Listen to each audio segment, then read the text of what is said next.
ಅಚ್ಯುತರಾಯರು ವಿಜಯನಗರ ಸಾಮ್ರಾಜ್ಯದ ಕೃಷ್ಣದೇವರಾಯರ ನಂತರದಲ್ಲಿ ಬಂದಂತಹ ಚಕ್ರವರ್ತಿಗಳೆಂದರೆ ಅಚ್ಯುತರಾಯರು. ಅಚ್ಯುತರಾಯರ ಬಗ್ಗೆ ಕಾದಂಬರಿಗಳಲ್ಲಿ ಅಂದರೆ ಐತಿಹಾಸಿಕ ಕಾದಂಬರಿಗಳಲ್ಲಿ ಸ್ವಲ್ಪವೇ ಮಾಹಿತಿ ಇದ್ದು, ಅದರಲ್ಲಿ ಅವರ ಯುದ್ಧದ ಬಗ್ಗೆ ಆಗಲಿ ಅವರ ರಾಜ್ಯಾಡಳಿತದ ಬಗ್ಗೆ ಹೆಚ್ಚು ಮಾಹಿತಿಗಳು ಸಿಗಲ್ಲ. ಅದರ ಹೊರತಾಗಿ ಹೆಚ್ಚು ಕಾಲ್ಪನಿಕವಾಗಿ ಅಂದರೆ ಸ್ವಲ್ಪ ಅಲಂಕೃತವಾಗಿ ಅವರ ವಿಲಾಸ ವೈಭವ, ಅವರ ಹೆಂಡತಿ ಜೊತೆ ಹೇಗಿದ್ದರು, ಅವರ ಮೋಹದ ಮಡದಿಯರ ಜೊತೆ ಹೇಗಿದ್ದರು, ಮತ್ತು ಅವ್ರನ್ನ ಹುಚ್ಚು ದೊರೆ ಅಂತ ಕರೀತಾ ಇದ್ರು. ಹೀಗೆ ಕೆಲವು ಮಾಹಿತಿಗಳು ಮಾತ್ರ ಕೊಡ್ತಾರೆ, ಅವರ ಯುದ್ಧದ ಬಗ್ಗೆ ಅಷ್ಟಾಗಿ ಕೊಟ್ಟಿರೋದಿಲ್ಲ. ಈಗ ನಮಗೆ ಅಚ್ಯುತರಾಯಾಭ್ಯುದಯಂ ಎಂಬ ಕೃತಿಯಲ್ಲಿ ಅವರ ಬಗ್ಗೆ ಮತ್ತು ಅವರ ಯುದ್ಧದ ಬಗ್ಗೆ ಕೆಲವು ಮಾಹಿತಿಗಳಿವೆ. ಈ ಪುಸ್ತಕನ ಬರೆದಿರೋರು ರಾಜನಾಥ ಡಿಂಡಿಮರು. ಇವರು 16ನೇ ಶತಮಾನದಲ್ಲಿದ್ದು ಅಚ್ಯುತರಾಯರ ಆಸ್ಥಾನ ಕವಿ ಎನಿಸಿದ್ದರು. ರಾಜನಾಥ ಡಿಂಡಿಮರು ಅಚ್ಯುತ ರಾಜ್ಯಾಭ್ಯುದಯಂ ಮತ್ತು ಭಾಗವತ ಚಂಪು ಎಂಬ ಕಾವ್ಯಗಳನ್ನು ಬರೆದಿದ್ದಾರೆ. ಮೊದಲನೆಯ ಕೃತಿ ಐತಿಹಾಸಿಕ ಕಾವ್ಯವಾಗಿದ್ದು, ಇದರಲ್ಲಿ ಕವಿ ತನ್ನ ಪ್ರಭುವಿನ ಜೀವನ ವೃತ್ತಾಂತವನ್ನು ನಿರೂಪಿಸಿರುತ್ತಾರೆ. ಇಲ್ಲಿ ಕವಿಯು ಐತಿಹಾಸಿಕ ಸಂಗತಿಗಳಿಗೆ ಕಾವ್ಯದ ಉಡುಗೆಯನ್ನು ತೊಡಿಸಿದರೂ ವಿವರಿಸಿದ ಸಂಗತಿಗಳೆಲ್ಲವೂ ಸತ್ಯಾಂಶದಿಂದ ಕೂಡಿವೆ. ಆದ್ದರಿಂದ ಇವರ ಕಾವ್ಯವು ಅಚ್ಯುತರಾಯರ ಅಧಿಕಾರಾವಧಿಯ ಸಮಕಾಲೀನ ಅಂಶಗಳನ್ನು ಬಿಂಬಿಸುತ್ತದೆ. ಈ ಪುಸ್ತಕದಲ್ಲಿ ನಮಗೆ 12 ಸರ್ಗಗಳಿದೆ. ಆ ಸರ್ಗಗಳಲ್ಲಿ ಅಚ್ಯುತರಾಯರ ಬಗೆಗೆ ಯಾವ ವಿಷಯಗಳನ್ನು ಇವರು ಪ್ರಸ್ತುತಪಡಿಸಿದ್ದಾರೆ ಅಂತ ನಾವು ತಿಳ್ಕೊಳ್ಳೋಣ.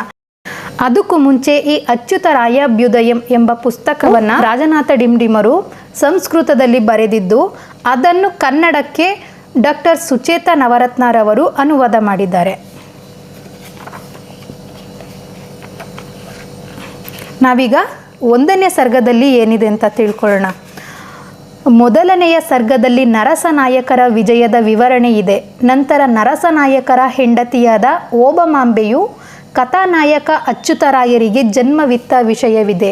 2ನೆಯ ಸರ್ಗ ರಾಜಕುಮಾರರ ತಾರುಣ್ಯ ಮತ್ತು ವಿದ್ಯಾಭ್ಯಾಸದ ವರ್ಣನೆ.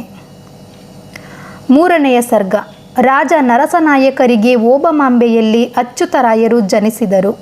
ಇವರಲ್ಲದೆ ತಿಪ್ಪಾಂಬಿಕೆ, ನಾಗಮಾಂಬಿಕೆಯರಲ್ಲಿ ವೀರನರಸಿಂಹರು, ಕೃಷ್ಣದೇವರಾಯರು ಎಂಬ 2 ಮಕ್ಕಳು ಇದ್ದರು.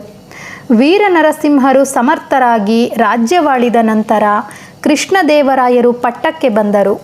ಅವರು ಬಹಳಷ್ಟು ಕೋಟೆಗಳನ್ನು ಗೆದ್ದರು. ಅದರಲ್ಲಿ ಒರಿಸ್ಸಾದ ಗಜಪತಿಯ ವಶದಲ್ಲಿರುವ ಕೊಂಡವೀಡು ಒಂದು. ಅದರ ಕುರುಹಾಗಿ ಪುಟ್ಟುಪೇಟ್ಟನಪುರದಲ್ಲಿ ಜಯಸ್ತಂಭ ನೆಡೆಸಿದರು. ಆ ಪ್ರದೇಶವು ವಿಶಾಖಪಟ್ಟಣ ಜಿಲ್ಲೆಯ ಸಿಂಹಾದ್ರಿಯ ಸಮೀಪದಲ್ಲಿರುವ ಪೊಟ್ಟುನೂರುಪುರ ಇರಬಹುದೆಂದು ತೋರುತ್ತದೆ. ಆಮುಕ್ತ ಮಾಲ್ಯದ ಮನುಚರಿತ ಮತ್ತು ಉಳಿದ ಸಮಕಾಲೀನ ಕೃತಿಗಳಲ್ಲಿ ಈ ವಿವರ ಬರುತ್ತದೆ. ಅಚ್ಯುತರ ರಾಜ್ಯಾಭಿಷೇಕವು ಮೊದಲಿಗೆ ತಿರುಪತಿಯಲ್ಲಿ ಆಯಿತು. ಅಲ್ಲಿ ವೆಂಕಟೇಶ್ವರನ ಸನ್ನಿಧಿಯಲ್ಲಿ ಅವರ ಕೈಯಲ್ಲಿರುವ ಶಂಖದ ನೀರಿನಿಂದ ಅಚ್ಯುತರಾಯರಿಗೆ ಪವಿತ್ರ ಸ್ನಾನವಾಯಿತು. ಇದರ ನಂತರ ಅಚ್ಯುತರಾಯರು ವಿದ್ಯಾನಗರಕ್ಕೆ ಹೋಗಿ ಕಿರೀಟಧಾರಣೆ ಮಾಡಿಸಿಕೊಂಡರು. ಜೊತೆಗೆ ವರದಾಂಬಿಕೆಯರು ಮಹಾರಾಣಿಯಾಗಿ, ವೆಂಕಟಾದ್ರಿ ಯುವರಾಜರಾಗಿ ನೇಮಕಗೊಂಡರು. ಈ ಕಿರೀಟಧಾರಣೆ ಸಮಯದಲ್ಲಿ ಅಚ್ಯುತರಾಯರು ಸುವರ್ಣಮೇರು ಎಂಬ ದಾನವನ್ನೂ ಮಾಡಿದ್ದರು. 4ನೆಯ ಸರ್ಗ ರಾಜ್ಯಾಭಿಷೇಕದ ನಂತರ ಒಂದು ದಿನ ಅಚ್ಯುತರ ಮಂತ್ರಿಯು ವೆಂಕಟವಿಲಾಸ ಎಂಬ ಅರಮನೆಯಲ್ಲಿ ಅಚ್ಯುತರಾಯರೊಂದಿಗೆ ರಾಜಕಾರ್ಯವನ್ನು ಕುರಿತು ಹೇಳುತ್ತಾರೆ. ಚೆಲ್ಲಪ್ಪ ಎಂಬ ಅಧೀನ ಆಡಳಿತಗಾರರು ಬಂಡಾಯವೆದ್ದು ಸೋಲಿಸಲ್ಪಟ್ಟಿದ್ದಾರೆ ಮತ್ತು ರಾಜ್ಯದಿಂದ ತಪ್ಪಿಸಿಕೊಂಡು ಹೋಗಿ ಚೇರನಾಡಿನ ತ್ರಾವಣಕೋರ ರಾಜರಲ್ಲಿ ಶರಣಾಗತರಾಗಿದ್ದಾರೆ. ಆ ಚೇರರಾಜ ಮತ್ತು ಚೆಲ್ಲಪ್ಪರು ಇಬ್ಬರೂ ಕೂಡಿ ಪಾಂಡ್ಯರಾಜರ ಮೇಲೆ ಯುದ್ಧ ಮಾಡಿ ಪಾಂಡ್ಯರಾಜರನ್ನು ಓಡಿಸಿದ್ದಾರೆ. ದೇಶಭ್ರಷ್ಟರಾದ ಪಾಂಡ್ಯರಾಜರನ್ನು ರಕ್ಷಿಸಲು ಅಚ್ಯುತರಾಯರ ಮಂತ್ರಿಯು ಸಲಹೆ ಮಾಡುತ್ತಾರೆ ಹಾಗೂ ಚೆಲ್ಲಪ್ಪ ಚೇರರಾಜರುಗಳನ್ನು ಶಿಕ್ಷಿಸಲು ಸಲಹೆ ಕೊಡುತ್ತಾರೆ. ಹೀಗೆ ವಿಷಯ ತಿಳಿದುಕೊಂಡು ರಾಜರು ಯುದ್ಧ ಸನ್ನದ್ಧರಾಗಿ ಹೊರಡುತ್ತಾರೆ. 5ನೆಯ ಸರ್ಗ ಯುದ್ಧಕ್ಕಾಗಿ ಹೊರಟ ಅಚ್ಯುತರಾಯರು ಚಂದ್ರಗಿರಿಗೆ ತಲುಪುತ್ತಾರೆ. ಅಲ್ಲಿ ಸೈನ್ಯವನ್ನು ಬೀಡುಬಿಟ್ಟು ತಾವು ವೆಂಕಟೇಶ್ವರನ ದರ್ಶನಕ್ಕಾಗಿ ಹೋಗುತ್ತಾರೆ. ಅಲ್ಲಿ ದೇವರಿಗೆ ಕರ್ಣಕುಂಡಲ, ಇತ್ಯಾದಿ ವಸ್ತ್ರಾಭರಣಗಳನ್ನು ಅರ್ಪಿಸುವರು. ರತ್ನಖಚಿತ ಕಿರೀಟವನ್ನು ಸಮರ್ಪಿಸುವರು.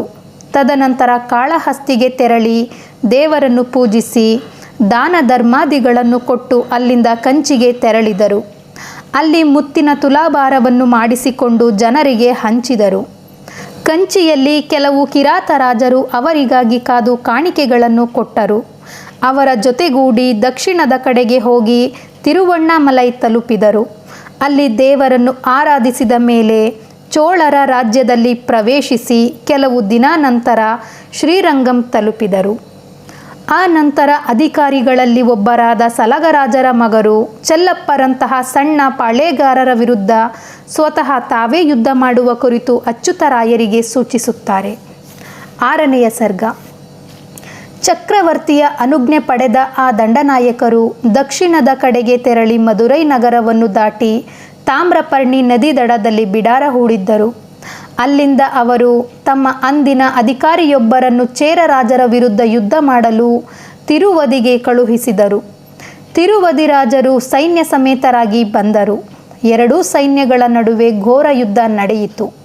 ಸೋತ ತಿರುವದಿ ರಾಜರು ಶರಣಾದರು. ಅಪರಾಧಿ ಚೋಳರಾಜರನ್ನು ಸೈನ್ಯಾಧಿಕಾರಿಗೆ ಒಪ್ಪಿಸುವ ಜೊತೆಗೆ ಆನೆ ಕುದುರೆಗಳನ್ನು ಕಾಣಿಕೆಯಾಗಿ ಕೊಟ್ಟರು. ದಂಡನಾಯಕರು ಸಾಮ್ರಾಟರ ಪರವಾಗಿ ಕಾಣಿಕೆಗಳನ್ನು ಒಪ್ಪಿಸಿ ಪಾಂಡ್ಯರಾಜರನ್ನು ಪುನಃ ಪ್ರತಿಷ್ಠಾನಗೊಳಿಸಿ ತಾವು ತ್ರಿವೇಂದ್ರಂ ಮತ್ತು ಅನಂತಶಯನಂಗಳಿಗೆ ಸ್ಥಳ ದೈವವನ್ನು ಪೂಜಿಸಲು ಹೊರಟರು. 7ನೆಯ ಸರ್ಗ. ಅನಂತಶಯನಂನಿಂದ ಸೈನ್ಯಾಧಿಕಾರಿಯು ಸೇತುವಿಗೆ ಹೋಗಿ ಅಲ್ಲಿಂದ ಸಮುದ್ರ ಸ್ನಾನ ಮಾಡಿದರು. ಅಲ್ಲಿಂದ ಶ್ರೀರಂಗಂಗೆ ಕೆಲವೇ ದಿನಗಳಲ್ಲಿ ತೆರಳಿ ಕವಿ ಮತ್ತು ವಿದ್ವಾಂಸರ ಸಹವಾಸದಲ್ಲಿ ಸಮಯ ಕಳೆಯುತ್ತಿರುವ ಸಾಮ್ರಾಟರನ್ನು ಕೂಡಿಕೊಂಡರು. ಚೇರರಾಜರನ್ನು ಮತ್ತು ಇತರ ಕೈದಿಗಳನ್ನು ಅಚ್ಯುತರಾಯರಿಗೆ ಒಪ್ಪಿಸಿ ತಮ್ಮ ಜೈತ್ರ ಯಾತ್ರೆಯ ವಿವರಗಳನ್ನು ನೀಡಿದ್ದರು. ಪಾಂಡ್ಯ ದೊರೆಯ ರಾಜ್ಯವನ್ನು ಅತಿಕ್ರಮಿಸಿದ ಚೇರರಾಜರನ್ನು ಶಿಕ್ಷಿಸುವಂತೆ ಅಚ್ಯುತರು ಆಜ್ಞೆಯಿತ್ತರು. ಪಾಂಡ್ಯರಾಜರಿಗೆ ಅವರ ಪೂರ್ವಜರಿಂದ ಬಂದ ರಾಜ್ಯವನ್ನು ಮರಳಿ ಕೊಡಿಸಿದರು. 8ನೆಯ ಸರ್ಗ. ಅಚ್ಯುತರಾಯರ ಬಿಡಾರದ ಜೀವನ ಶೈಲಿ ಮತ್ತು ವಿಲಾಸ ವರ್ಣನೆ. 9ನೆಯ ಸರ್ಗ. ರಾಜವೈಭೋಗದ ವರ್ಣನಾ ವಿಲಾಸ. 10ನೆಯ ಸರ್ಗ. ಅಚ್ಯುತರಾಯರು ಕಾವೇರಿ ತೀರದ ಗುಂಟ ಹೊರಟು ಶ್ರೀರಂಗಪಟ್ಟಣ ತಲುಪಿ ಅಲ್ಲಿ ಹೇರಳ ದನಕನಕಗಳನ್ನು ಪಡೆದು ಅಲ್ಲಿಂದ ಉತ್ತರಕ್ಕೆ ತೆರಳಿ ತಮ್ಮ ರಾಜ್ಯದ ಗಡಿ ದಾಟಿ ಬಿಜಾಪುರದ ಸುಲ್ತಾನರ ಗಡಿ ಪ್ರವೇಶಿಸಿದರು. 11ನೆಯ ಸರ್ಗ. ಅಚ್ಯುತರಾಯರು ಹಯಪತಿಯ ರಾಜ್ಯವನ್ನು ಪ್ರವೇಶಿಸಿ ಸುಲ್ತಾನರ ಸೈನ್ಯದಿಂದ ರಕ್ಷಿತವಾದ ರಾಯಚೂರು ಕೋಟೆಯನ್ನು ಮುತ್ತಿದ್ದರು. ಈ ಮುತ್ತಿಗೆಯ ದೀರ್ಘ ವಿವರಣೆಯಿದೆ. ಸುಲ್ತಾನರು ರಾಯಚೂರು ಕೋಟೆಗೆ ಹೆಚ್ಚುವರಿಯಾಗಿ ಸೈನ್ಯ ಕಳುಹಿಸಿದ್ದರು. ಎರಡೂ ಸೈನ್ಯಗಳ ಮಧ್ಯೆ ನಡೆದ ಘೋರ ಯುದ್ಧವನ್ನು ವರ್ಣಿಸಲಾಗಿದೆ. ಅಲ್ಲಿಯ ಯವನ ರಾಜರಿಗೆ ಸೋಲಾಯಿತು. ಅಚ್ಯುತರಾಯರು ವಿರೋಧಿ ಸೈನ್ಯದ ಆನೆ ಮತ್ತು ಕುದುರೆಗಳನ್ನು ವಶಪಡಿಸಿಕೊಂಡ ನಂತರ ಸುಲ್ತಾನರು ತಮ್ಮ ಸೈನ್ಯ ಬೀಡು ಬಿಟ್ಟ ಕೃಷ್ಣಾ ನದಿಯ ದಂಡೆಗೆ ಹೋದರು. ಕೃಷ್ಣಾ ನದಿಯ ತೀರದಲ್ಲಿ ಸುಲ್ತಾನರ ಸೈನ್ಯ ಮತ್ತು ರಾಜರ ಸೈನ್ಯಗಳೆರಡೂ ಜಮಾಯಿಸಿದ್ದವು. ಆಗ ಸುಲ್ತಾನರು ತಮ್ಮ ಸೈನ್ಯವನ್ನು ಅಲ್ಲಿಯೇ ಬಿಟ್ಟು ಕುದುರೆಯನ್ನು ಏರಿ ನದಿಯನ್ನು ದಾಟಿ ಅಚ್ಯುತರಾಯರಲ್ಲಿ ತಮ್ಮ ಶರಣಾಗತಿಯನ್ನು ಬಯಸಿದ್ದರು. ಅಚ್ಯುತರಾಯರು ಅವರ ಶರಣಾಗತಿಯನ್ನು ಒಪ್ಪಿ ಬಹಳ ಕಾಲದ ನಂತರ ವಿಜಯನಗರಕ್ಕೆ ಮರಳಿದ್ದರು. 12ನೆಯ ಸರ್ಗ. ಅಚ್ಯುತರಾಯರ ವೈಭವಪೂರ್ಣ ಮತ್ತು ಉತ್ಸಾಹದ ಆಗಮನ ಹಾಗೂ ಪ್ರಜೆಗಳ ಹರ್ಷ ವೈಭವದ ಸ್ವಾಗತದ ವಿವರವಿದೆ. ಈ ಸರ್ಗ ಅಪೂರ್ಣಗೊಂಡಿದೆ ಎಂಬುದು ಕೆಲವು ವಿದ್ವಾಂಸರ ವಾದವಾಗಿದೆ. ಅಚ್ಯುತರಾಯ ಅಭ್ಯುದಯ. ಈ ಪುಸ್ತಕವನ್ನು ನೀವು ಕೊಂಡ್ಕೊಂಡು ಓದಿದ್ರೆ ಅಚ್ಯುತರಾಯರ ಬಗೆಗೆ ಮಹತ್ವವಾದ ಮಾಹಿತಿಗಳು ಲಭ್ಯವಾಗುತ್ತೆ. ನಾವು ಬೇರೆ ಪುಸ್ತಕಗಳನ್ನು ಓದಿದ್ರೆ ನಾನು ಮೊದಲು ಹೇಳಿದ ಥರನೇ ಅವರ ಜೀವನದಲ್ಲಿ ಹೇಗಿದ್ದರು, ಹೇಗೆ ನಡ್ಕೋತಿದ್ರು ಅನ್ನೋದನ್ನು ಆ ಕಾದಂಬರಿಯ ರೀತಿಯಲ್ಲಿ ಬರೆದಿದ್ದಾರೆ. ಅದನ್ನೇ ನಾವು ನಿಜ ಅಂದ್ಕೊಳ್ಳೋದಕ್ಕಿಂತ ಈ ರೀತಿಯಾದ ಪುಸ್ತಕಗಳನ್ನು ಓದೋದ್ರಿಂದ ಕೆಲವು ಸತ್ಯ ಘಟನೆಗಳು ತಿಳಿಪಡುತ್ತೆ ನಮಗೆ. ಧನ್ಯವಾದಗಳು.